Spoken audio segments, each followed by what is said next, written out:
கர்த்தருடைய பரிசுத்த நாமத்திற்கு மகிமை உண்டாவதாக.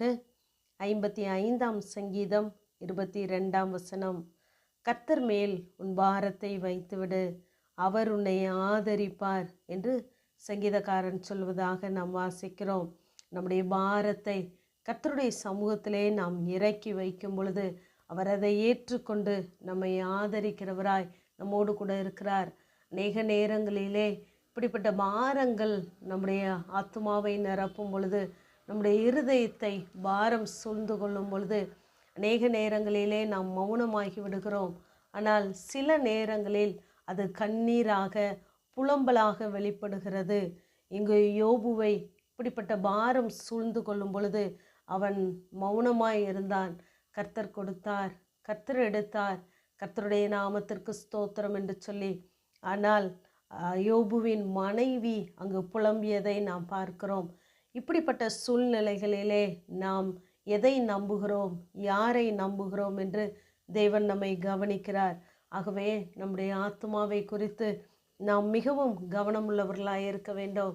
இந்த யோபுவுக்கு கொஞ்சம் பலன் இருந்தும் அவன் கர்த்தருடைய நாமத்தை மறுதலியாமல் அங்கு கை கொண்டான். ஆகவேதான் வெளிப்படுத்தல் 3ஆம் அதிகாரம் 8ஆம் வசனம் இப்படியாக சொல்லுகிறது, உனக்கு கொஞ்சம் பலன் இருந்தும் நீ என் நாமத்தை மறுதலியாமல் என் வசனத்தை கை கொண்டபடியால் இதோ உனக்கு முன்பாக திறந்த வாசலை வைத்திருக்கிறேன் என்று சொல்லுகிறார்.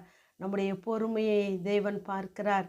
நாம் அப்படிப்பட்ட சூழ்நிலைகளிலே கர்த்தருடைய வார்த்தையை நாம் காத்து கொள்ளும் பொழுது அவர் வரப்போகிற சோதனைக்கும் வரப்போகிற பாரத்திற்கும் பாவத்திற்கும் நம்மை தப்புவித்து அவர் நம்மை பாதுகாக்கிற தேவனாய் இருக்கிறார் என்று தொடர்ந்து 10ஆம் வசனத்திலே நாம் வாசிக்கிறோம்.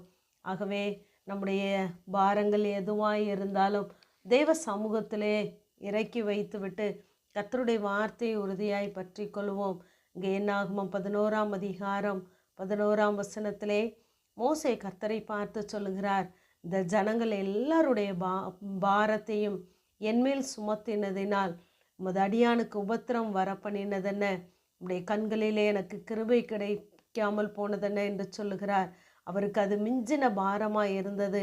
ஏனென்றால் ஜனங்கள் முறையிடுகிறார்கள், நாங்கள் எகிப்திலே கிரையில்லாமல் கீரைகளையும் வெங்காயங்களையும் பூடுகளையும் சாப்பிட்டோமே, இப்பொழுது இந்த மன்னாவை தவிர எங்கள் கண்களுக்கு முன்பாக வேறொன்றும் இல்லையே என்று புலம்பும் பொழுது இந்த ஜனங்களுடைய பாரத்தை அவனால் தாங்கி கொள்ள முடியவில்லை. அவனை காட்டிலும் அது மிஞ்சின பாரமாய் இருந்தது.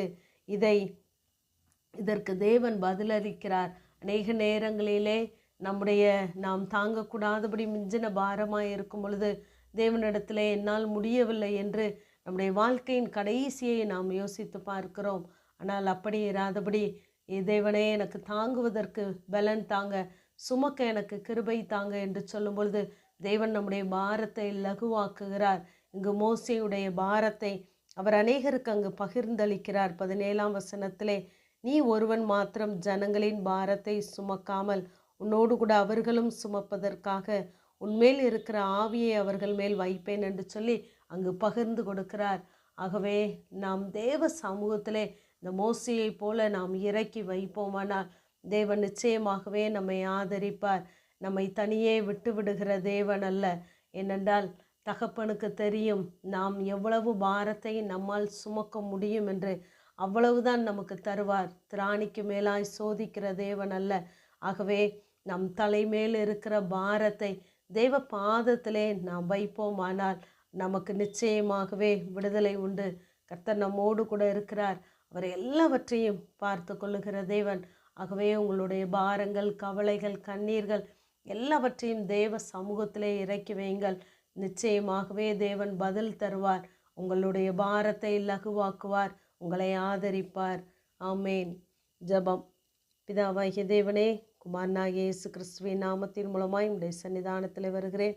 வருத்தப்பட்டு பாரம் சுமக்கிறவர்களே, நீங்கள் எல்லாரும் என்னிடத்தில் வாருங்கள், நான் உங்களுக்கு இளைப்பாறுதல் தருவேன் என்ற வேத வார்த்தையின்படி கர்த்தாவே இப்பொழுதும் தங்களுடைய பாரங்களை உடைய சமூகத்திலே இறக்கி வைக்கிற ஒவ்வொரு பிள்ளைகளுக்கும் ஆண்டவரே உடைய நித்திய இளைப்பாறுதலை நீர் கட்டளையிடுவீராக.